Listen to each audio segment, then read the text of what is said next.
కార్తీక పౌర్ణిమ జ్వాలాతోరణ మహత్యం. కార్తీక మాసంలో అత్యంత విశిష్టమైన అంశం జ్వాలాతోరణం. ఏ ఇతర మాసంలోనూ ఇలాంటి ఆచారం మనకు కనబడదు. కార్తీక పౌర్ణమి నాడు శివాలయాల ముందు 2 కర్రలు నిలువుగా పాతి ఒక కర్రను వాటికి అడ్డంగా పెడతారు. అడ్డంగా పెట్టిన కర్రకు కొత్త గడ్డిని తీసుకువచ్చి చుడతారు. దీనికి యమద్వారం అని పేరు కూడా ఉంది. ఈ నిర్మాణంపై నెయ్యి పోసి మంట పెడతారు. ఆ మంట కింద నుంచి పరమేశ్వరుణ్ణి పల్లకిలో అటు ఇటు 3 సార్లు ఊరేగిస్తారు. శ్రీనాథుడు ద్రాక్షారామంలో జరిగే జ్వాలాతోరణ మహోత్సవాన్ని భీమేశ్వర పురాణంలో వర్ణిస్తూ, కార్తీక వేళ భీమశంకరుని నగరమందు దూరునెవ్వాడు చిచ్చుర తోరణంబు వాడు దూరడు ప్రాణ నిర్వాణ వేళ ఘోర భీకర యమద్వార తోరణంబు అంటాడు. మన పూర్వీకులు ఈ ఆచారాన్ని ప్రవేశపెట్టడం వెనుక ఒక కారణం ఉంది. యమలోకంలోకి వెళ్ళిన వారికి మొదట దర్శనమిచ్చేది అగ్నితోరణం.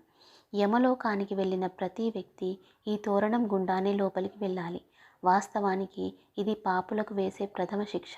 ఈ శిక్షను తప్పించుకోవాలంటే ఈశ్వరుడిని ప్రార్థించడం ఒక్కటే మార్గం. అందుకే కార్తీక పౌర్ణమి రోజున ఎవరైతే యమద్వారం నుంచి 3 సార్లు అటు ఇటు వెళ్ళి వస్తారో వారికి ఈశ్వరుడి కటాక్షం లభిస్తుంది.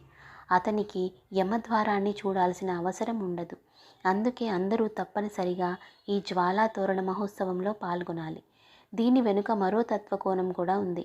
జ్వాలాతోరణం కింద ఈశ్వరుడి పల్లకి పక్కనే నడిస్తే, శివ, నేను ఇప్పటిదాకా చేసిన పాపాలన్నీ ఈ మంటలో కాలిపోవాలి, వచ్చే ఏడాది దాకా ఎటువంటి తప్పు చేయకుండా సన్మార్గంలో నీ బాటలోనే నడుస్తా అని ప్రతీకాత్మకంగా చెప్పడం.